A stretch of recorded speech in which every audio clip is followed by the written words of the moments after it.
جب جب ظلم ہوگا تب تب جہاد ہوگا۔ میں اس کو دوبارہ کہتا ہوں، جب جب ظلم ہوگا تب تب جہاد ہوگا۔ اسلام اور مسلمانوں کے دشمنوں نے اسلام کی مقدس اصطلاحات مثلا جہاد کے لفظ کو ایک گالی، فساد اور وائلنس کا ہم نام بنا دیا ہے۔ لو جہاد، لینڈ جہاد، تعلیم جہاد، تھوک جہاد وغیرہ جیسے جملے استعمال کر کے مسلمانوں کی سخت دل آزاری اور ان کے مذہب کی توہین کی جا رہی ہے۔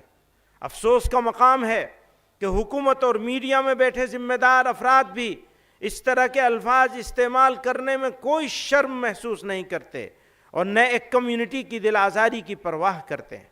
پرواہ کیا کریں گے؟ یہ تو اس کمیونٹی کی دشمنی میں کرتے ہیں۔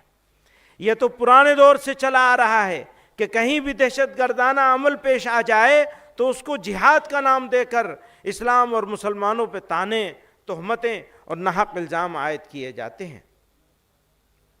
یہ واضح ہونا چاہیے کہ اسلام میں جہاد ایک مقدس دینی فریضہ ہے۔ جہاد قرآن میں کئی معنوں کے لیے استعمال ہوا ہے، لیکن جس معنی کے لیے بھی استعمال ہوا ہے فرد سے لے کر سماج و انسانیت کی بھلائی، ان کی سربلندی اور ان کی عزت و وقار کے قیام کے لیے ہوا ہے۔ جہاں جنگ و قتال کے معنی میں استعمال ہوا ہے وہ بھی ظلم و فساد کے خاتمے اور انسانیت کی بقا کے لیے ہے۔ اس لیے جب جب ظلم ہوگا تب تب جہاد ہوگا۔ میں اس کو دوبارہ کہتا ہوں، جب جب ظلم ہوگا تب تب جہاد ہوگا۔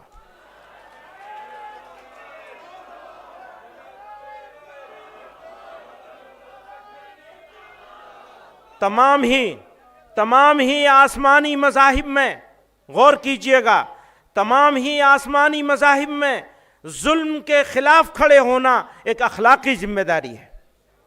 اسلام میں بھی جہاد کا بنیادی مقصد ظلم کا خاتمہ، امن کا قیام اور حق کا دفاع ہے۔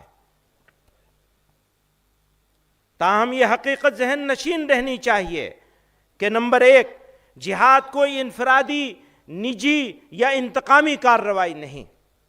نمبر 1، جہاد کوئی انفرادی، نجی یا انتقامی کارروائی نہیں۔ نمبر 2، صرف ایک ذمہ دار اور شرعی اصولوں کے مطابق قائم ریاست ہی جہاد کا فیصلہ کر سکتی ہے۔ نمبر 3، ہندوستان جیسے جمہوری اور سیکولر ملک میں جہاں اسلامی ریاست کا کوئی تصور موجود نہیں، وہاں جہاد کے نام پر کوئی گفتگو موضوع بحث ہی نہیں۔ مسلمان آئینی وفاداری کے پابند ہیں اور حکومت بھی شہریوں کے حقوق کی حفاظت کی ذمہ دار ہے۔ حکومت کی ذمہ داری ہے کہ وہ شہریوں کے حقوق کی حفاظت کرے، اور اگر وہ ناکام ہوتی ہے تو وہ اس کی ذمہ داری ہوگی، ہماری ذمہ داری نہیں ہوگی۔ پھر ہم اگرچہ بزم سے دور ہیں، ہمیں رنگ ہیں، ہمیں نور ہیں۔ ہم اگر نہ دیں گے لہو انہیں، وہ چراغ کیسے جلائیں گے؟